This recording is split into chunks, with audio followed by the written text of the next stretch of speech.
Hi, everyone, and welcome back to another episode of Malice in the Mitten. I am your host, Tracy Preston, along with my bestie, Christine Mulligan. Hey, Christine. Hey, Trace. What are we getting into today? Well, today I will be discussing a case that is 11 years old where the body of a young mother has never been recovered. So let's get into it. This is Season 3, Episode 19, Jessica Heeringa. Jessica Heeringa was born on July 16, 1987, to Shelley Heeringa and Pete Jenkins. She was a 25-year-old mother to a 3-year-old son, Zevin. She was from Norton Shores, Michigan. She lived with her boyfriend, Dakota Quayle Dyer, who was the father of her son, and the two of them eventually got engaged. Dakota was not working at the time, and so Jessica supported their family by working at a local gas station. She worked the night shift at the Exxon gas station. When people were asked about Jessica, she was described as someone who was smart, kind, and a wonderful mother who loved her son very much. On April 26, 2013, Jessica disappeared. She was working the night shift at the Exxon station. The store closed at 11:30 p.m. She was getting a start on her closing duties so that she could go home to her son. At 10:55 p.m., a customer came into the store and purchased a lighter. 12 minutes later, a regular customer, Craig Harpster, arrived to get fuel, and since he was paying with cash, he had to go into the store to pay the attendant. Craig worked across the street. He knew Jessica was working as this was her usual schedule. Once inside, he did not see Jessica. He looked behind the shelving, thinking she was restocking. He even looked into the walk-in cooler, thinking she was restocking beverages, but it was empty. He thought about just going to a different gas station, but as he walked past the register, he noticed the drawer was open and there was cash inside. He also noticed Jessica's purse was still there, along with her coat and her cigarettes. Upon seeing this, he knew something was wrong. He called 911. When the first officer arrived on scene, he did a thorough search of the premises and found no one was there.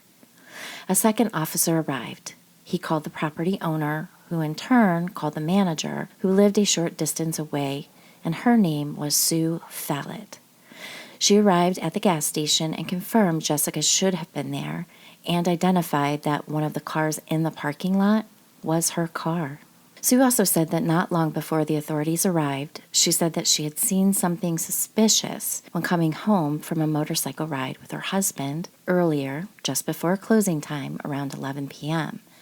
She stated that she saw a silver minivan pull around to the rear of the station and that there wouldn't be any reason for that. So they turned around and pulled off on the side of the road to watch what the van was doing there. She said she knew there were no deliveries planned for that night and thought perhaps someone was going to try to rob the store. She said that there was a man who put something in the back of the van, closed the back door of the minivan, got into the driver's seat, and drove away. At that point, she wasn't too concerned about it, and the couple left for home. She and her husband were not able to get a license plate number, but they were sure it was a Chrysler Town and Country. When investigators learned that Jessica had a fiancé, they called Dakota down to the station. He told Detective Kasher that he hadn't seen Jessica since she left to go to work earlier that day. He, of course, was their number one suspect at the moment, as he was her significant other. He explained to them when they called that he had to find a ride as they only had one vehicle, and Jessica had taken it to work. They checked Dakota's cell phone data, and it showed that the phone was at the house all evening. It seemed unlikely that he could have gotten a ride, even if he left the phone at home, and would have had to go to the station, make her disappear, leaving the car there, all the while dealing with a 3-year-old. Investigators wanted to check out the store's video footage, but they did not have surveillance cameras at the Exxon station. The only evidence found at the scene was a small smear of blood and a cover of a laser sight for a gun. Both were found behind the station. The blood was sent for analysis, and it came back as a match for Jessica's DNA.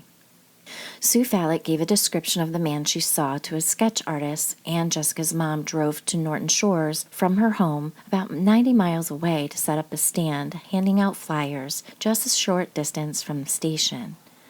The sketch was also put out to the media. Thousands of tips came in, but unfortunately, because the sketch was a little too generic, it could have been just about anyone. So none of the leads that came in were of any value. Detective Kasher learned that Jessica was in her mid-20s, had blonde hair, blue eyes, and a great personality. She had a lot of men who would regularly stop in at the Exxon station to talk with her. People described her as bubbly and outgoing, and that could have been misconstrued as flirting. One man by the name of Jess Amerman, who was a plumbing contractor, was always stopping into the gas station to see Jessica. Jess was a married man. He told officers that he had visited Jessica earlier in the evening of April 26, 2013, and professed his love for her. He told Jessica that he was going to divorce his wife so they could be together. He said that Jessica turned down his proposition, and after that, he walked out of the Exxon station, got into his car, moved it to a different location in the parking lot, and called his wife. He said that he talked to her from about 10:30 to 11:30 p.m.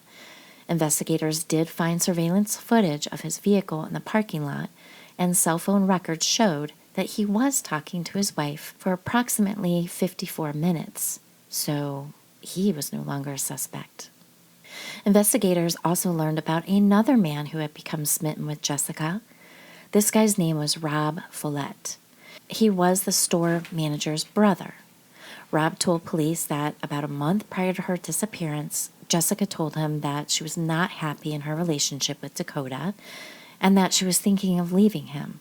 Rob jumped at the opportunity and told her that she could stay with him if she needed a place to go, but she declined the offer. Rob told police that he had gotten over her rejection and that on the day Jessica had disappeared, he was out fishing. So the detectives pulled his cell phone records as well. They also had surveillance footage, and they were able to verify that Rob was not near the Exxon station on April 26, 2013, and that he was indeed where he said he was, fishing. So he was no longer a suspect.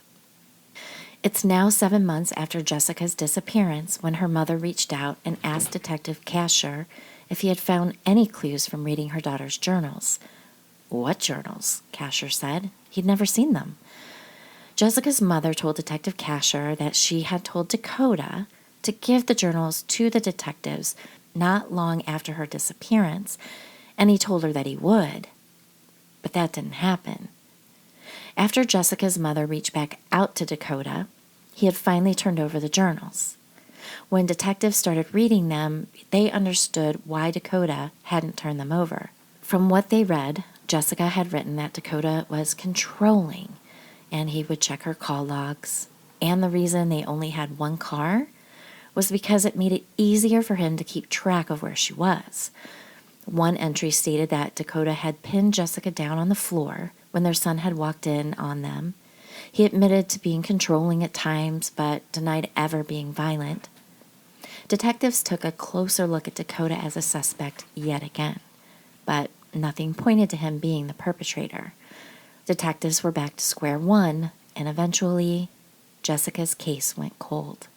It's now June 19th, 2014, just after 6 p.m., when a couple in Dalton Township, which is located 15 miles north of Norton Shores, they had just left their home when they saw something in the road. They initially thought it may have been an animal, but when they got closer, it wasn't an animal. It was a woman lying there, and she was severely injured. They were at 4300 Automobile Road. The wife was a nurse, and she assessed the woman. She was still breathing and had a pulse. She had her husband call 911. The woman was lying face down on the pavement with a serious head injury.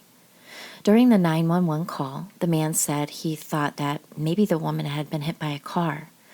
So the dispatcher told the man not to move the woman and asked if she had a pulse and if she was breathing. He said yes, she had a pulse. It was weak, and yes, she was breathing. While EMS was on their way, the woman's vitals began to deteriorate, and it was decided that the wife, who was a nurse, would begin CPR. They had to roll her onto her back. The nurse did not want to do this as she had sustained injuries to the back of her head, but the dispatcher said in order to help her, they needed to move her. So they rolled her over and began compressions. The woman's face was covered in blood, and the nurse did not have a barrier to do mouth-to-mouth resuscitation. Rescue arrived on scene, took over, and loaded the victim into the ambulance. Sadly, the woman passed away on the way to the hospital. The couple did not recognize the woman right away, but later they realized it was their neighbor, Rebecca Bletch. But everyone called her Becky. She would often go for runs, and it wasn't until paramedics arrived that they realized Becky had been shot 3 times in the back of the head. The medical examiner would later determine that the 2 shots were close range.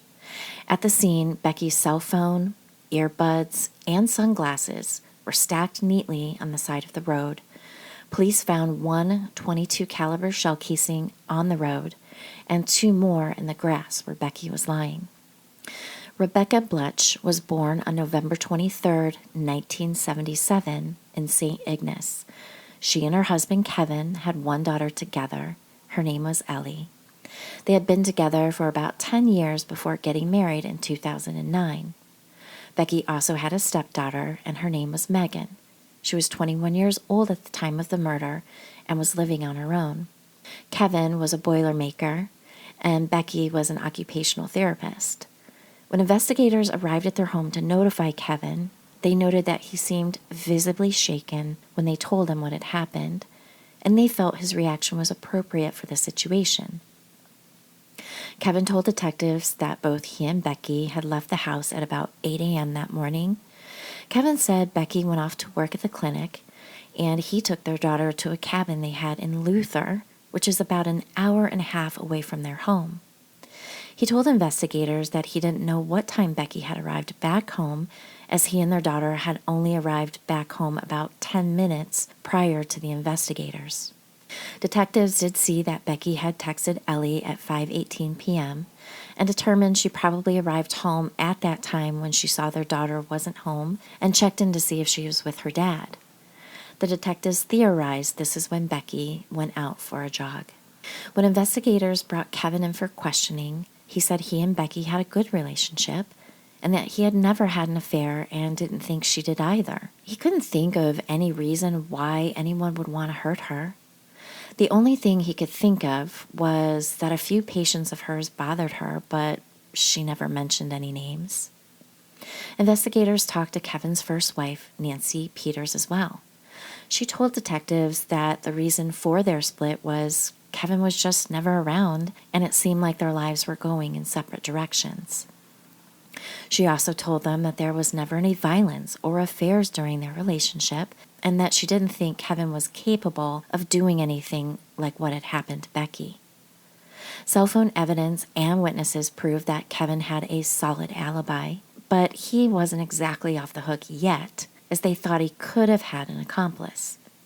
Detectives questioned Kevin on 3 different occasions, and eventually he was so angry about it that he hired an attorney. Kevin's family stated that it seemed like they wanted to pin Becky's murder on Kevin, because if you think about it, who else would have done this? A few weeks later, on July 1st, 2014, there was an incident that would be linked to the murder of Becky. On the day before her murder, a woman reported that she had pulled into a park and was about to pull out her bike and hit the trails.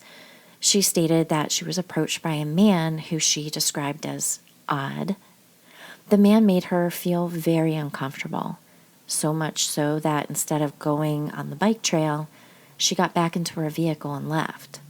She described the man to a sketch artist, and it matched a registered sex offender who was living in the area at a house he wasn't authorized to be at.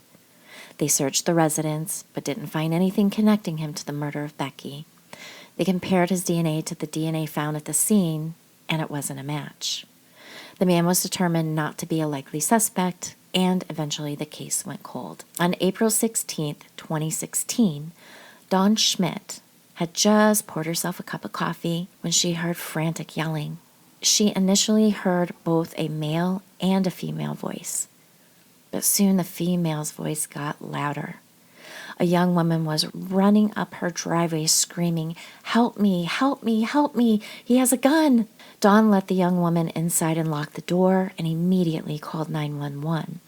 16-year-old Madison Nygaard had gone to a couple of parties with a friend, and at some point in the evening, her friend went to another party, leaving her stranded. Madison had found another ride home, but ended up falling asleep. So early the next morning, she started walking home. She had not taken her cell phone with her the previous night. She didn't know quite where she was, so she kept walking, hoping she would figure out where she was, but she was lost. A man on a bicycle stopped to help her and pointed her in the right direction, but she didn't make it to her grandmother's house before a man in a silver minivan pulled up and asked if she needed help. And she asked to use a cell phone. Now, as cars were starting to come up behind him, he said, "Get in the car so that he could find somewhere to pull over." She agreed.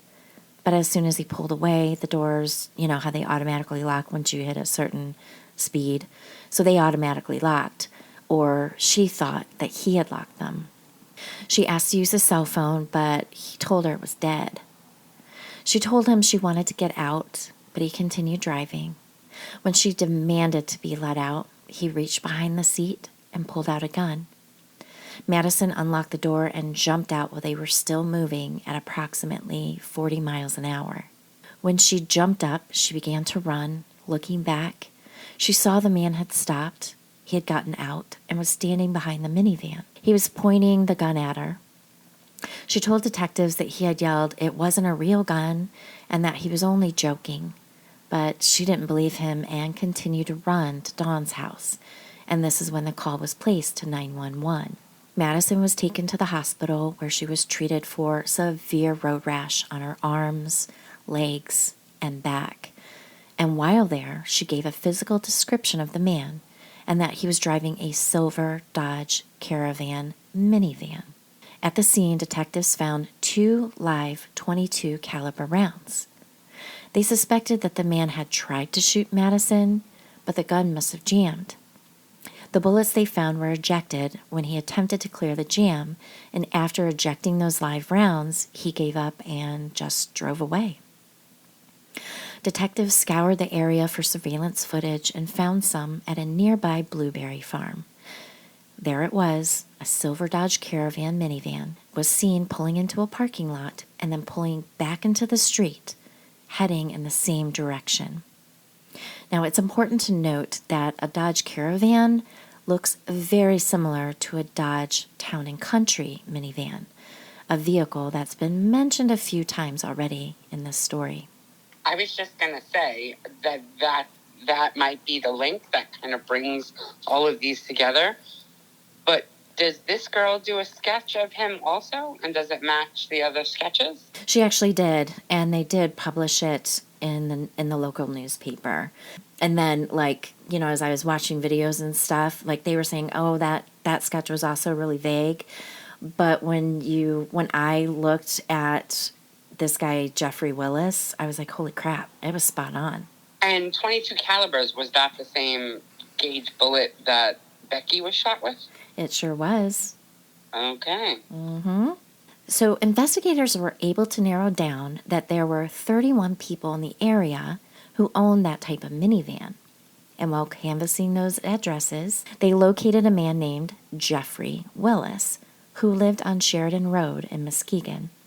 Now, Jeffrey Willis was born on March 6, 1970, and grew up in Muskegon County. He was the second oldest of 5 sons. He did not have a criminal record and, by all accounts, appeared to be a model citizen. He was known to spend time with his grandfather as he would take him out for breakfast every Sunday. Jeff also gave his time as a volunteer at the Salvation Army. He had one daughter named Erin with a woman named Shannon Hall, but was estranged by the time she had given birth. Shannon died in a car accident, and Shannon's parents gained custody of Aaron. Eventually, Jeffrey married a woman named Charlene, and they had known one another for 5 years prior to getting married, and they were married for 13 years. During Jeffrey's trial, Charlene said that they were just growing apart, and that is why they were divorced. Jeffrey worked at a recycling waste hauler at Herman Miller. His route to work took him past the Exxon station in Norton Shores, where Jessica Heeringa worked and had disappeared from.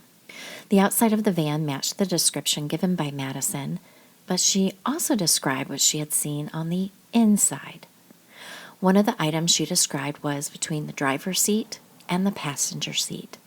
She said there was like a box with some black netting, and when detectives looked inside, there it was.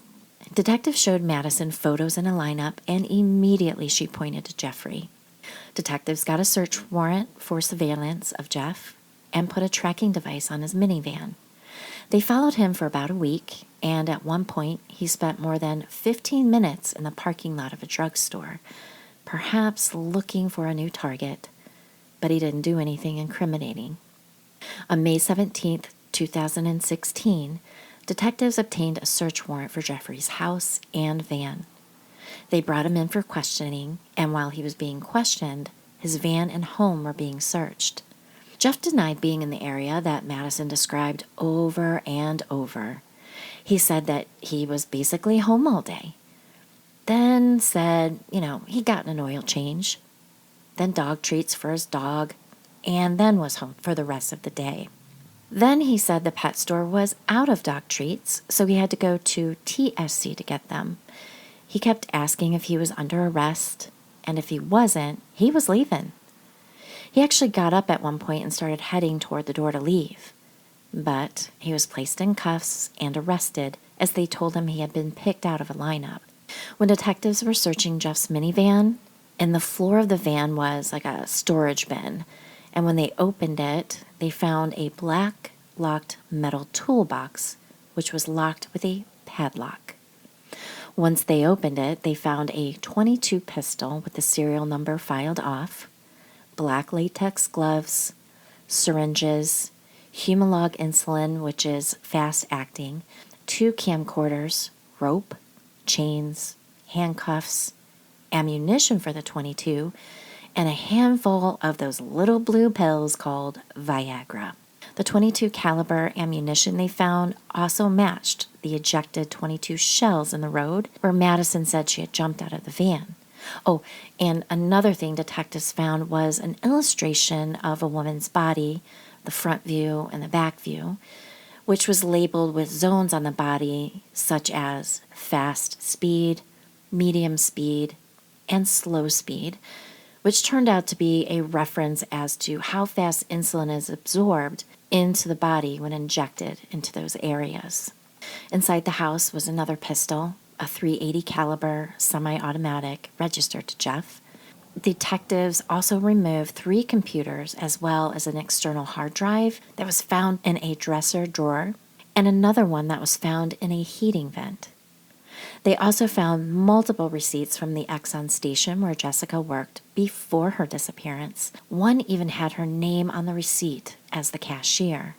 They took those into evidence as well. In the backyard was a shed, and in it they found a bag with pornography, books, and all kinds of papers. It appeared that Jeff fancied serial killers in America.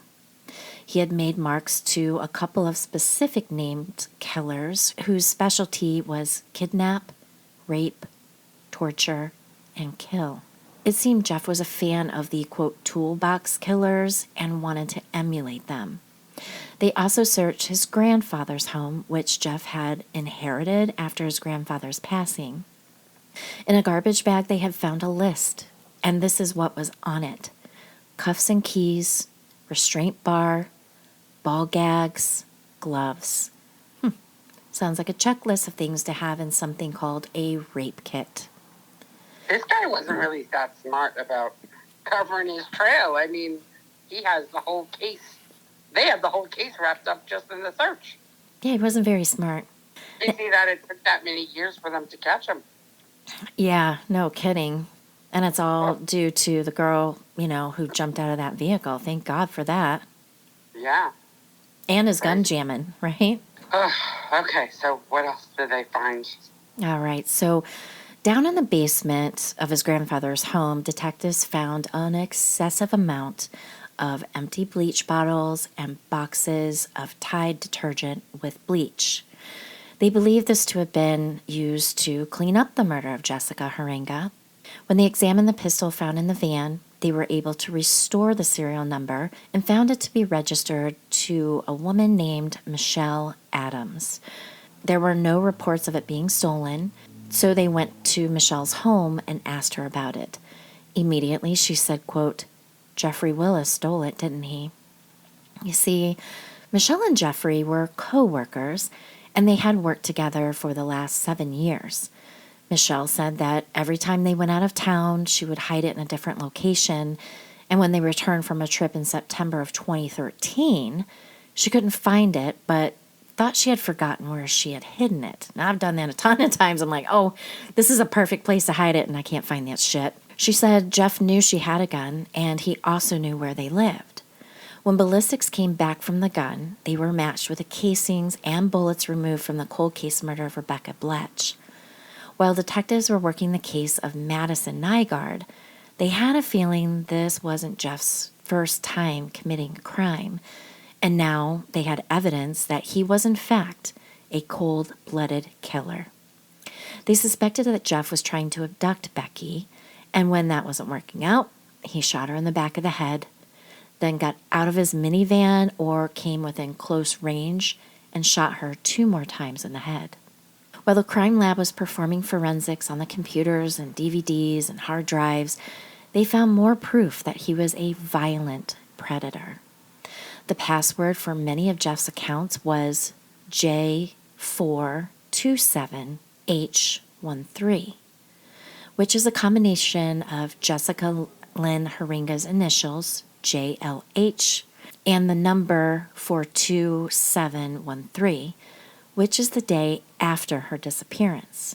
She disappeared on April 26, 2013, so I imagine April 27th marked the day he murdered her. They found images and videos of underage girls, some teens, some as young as 6 to 8 years old. Some of these videos had night vision of the young girls swimming. Now, the night vision made it look like the girls were swimming naked. On another computer, they found multiple file folders about both Becky and Jessica, with the main folder being labeled as VICS, VICS.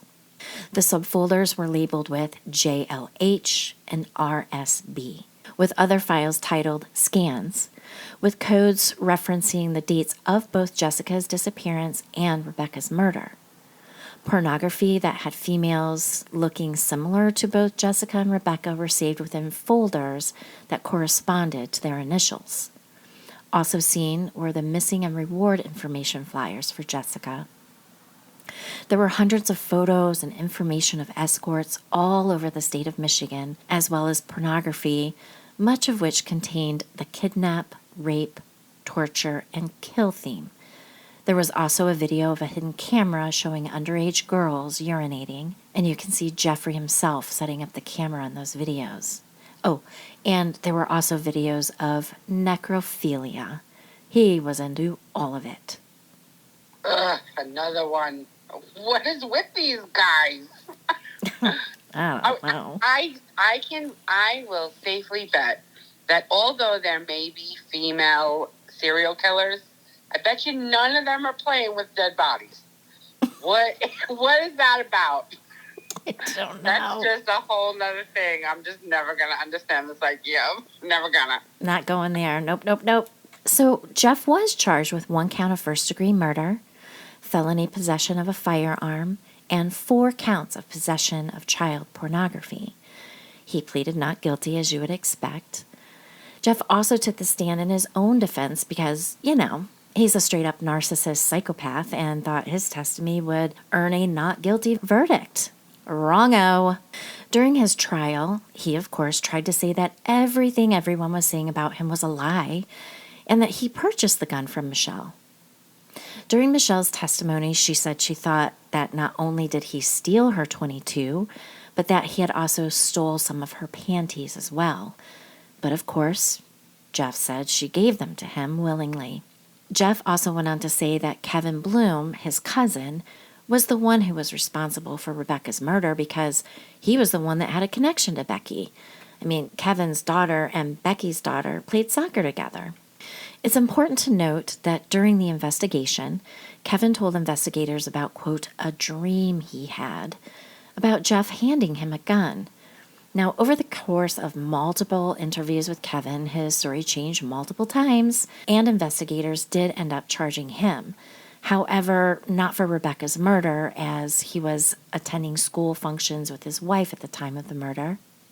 Kevin told investigators that Jeff had called him and told him about Rebecca's murder, that he had driven up next to her and tried to put a rope around her neck, but she had gotten away, and that he shot her, but she was still alive. So he got out and shot her 2 more times. Kevin did say that Jeff had also called him to come to his grandfather's house. When he arrived, Kevin took him into the basement. There he had seen Jessica. She was clearly deceased, naked, face down with her hands tied behind her back. He said that Jeff asked him to help him get rid of the body. So that dumbass did it.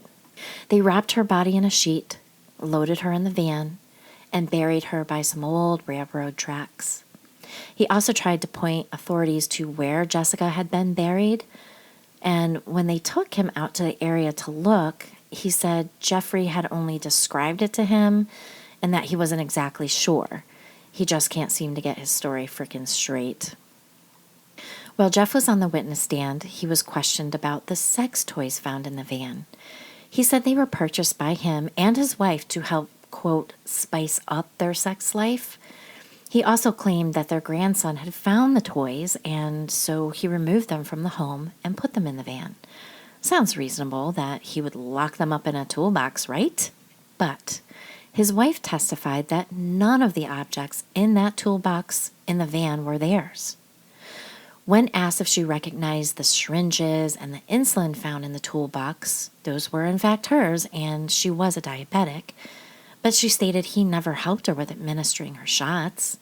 She also stated that when she became a diabetic, she and Jeff attended training on how to administer insulin.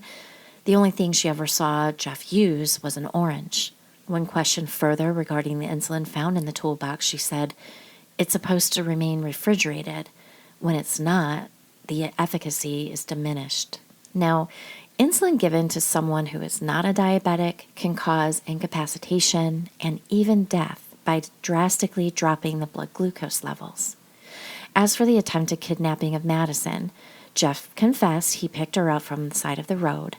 However, his version of the tale was completely different.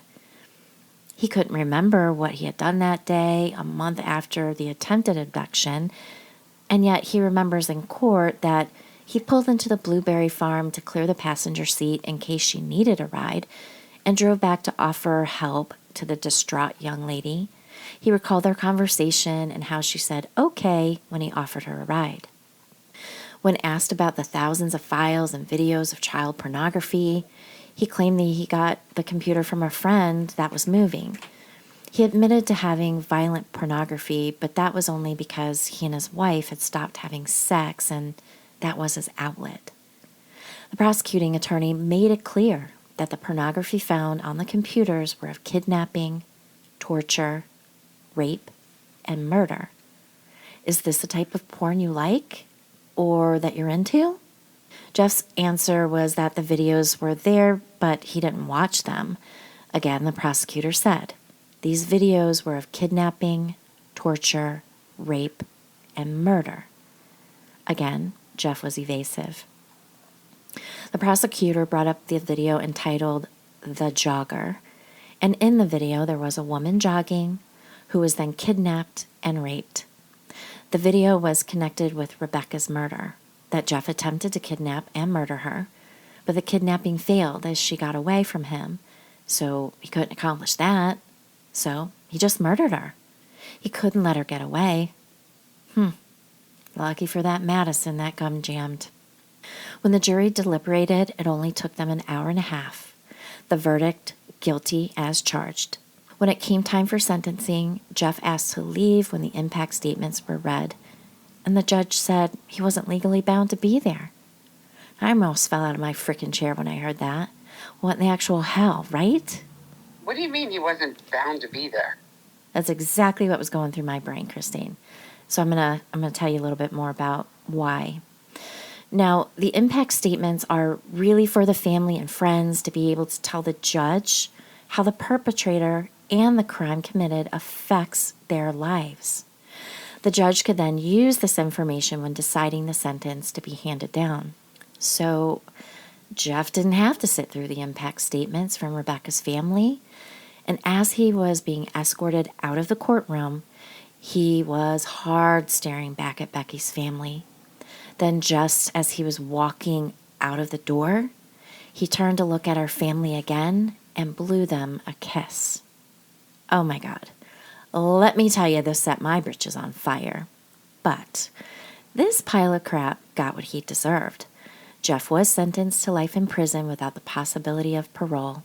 And as I have mentioned in many stories we have done on Malice, Michigan does not have the death penalty. Now, here's something really cool. The sheriff's deputy assigned in transporting Jeff to prison delivered a little bit of justice for Rebecca and her family. Since Jeff was allowed to be dismissed from the impact statements, this deputy had a recording of them, and throughout the entire 2-hour drive to prison, he played it over and over, making Jeff have to listen. Now, I love that. Bravo to you, deputy. Bravo. Now, I'll bet you're thinking, how in the heck is it possible that a judge would allow a perpetrator to not have to listen to the victim impact statement?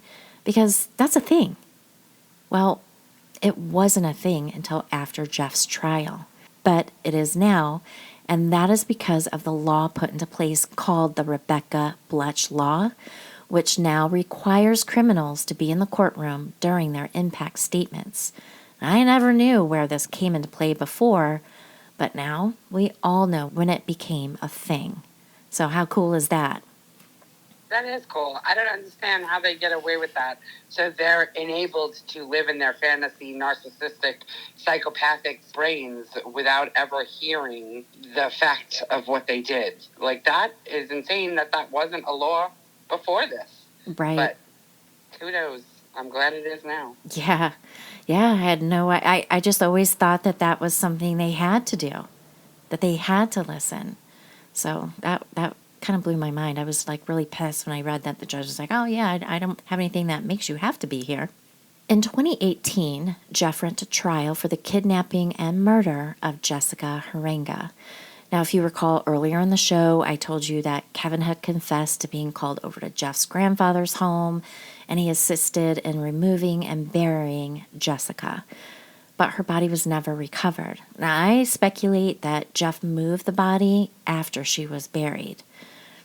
Jeff was convicted and received another life sentence for the murder of Jessica Heeringa and another 18 to 14 years for the kidnapping. Jeff will never leave prison alive. Kevin Blum, his cousin, was also convicted and sentenced for accessory to murder after the fact and was sentenced to time served. He had to wear an ankle monitor for a year and received 5 years probation. Despite Kevin Blum's confession, Jessica's body has never been found to this day, and her family still doesn't believe she is dead. They also do not believe that Jeff killed her. They are still hoping that one day Jessica will come home. Wow, can you say denial at its best? Sometimes grief makes you a little bit insane, and when you don't have that final closure, I think that's why humans do the whole funeral service, is to put to rest your loved ones. And when you don't get that, this is evident that some people just can't put it to rest. Because when you're not faced with physical evidence of a fact, how do you believe that fact? Yeah, right. Like if your daughter was missing and it's like, hey, there's no body. Until there's a body, I'm holding on. Yeah. I get that to some degree.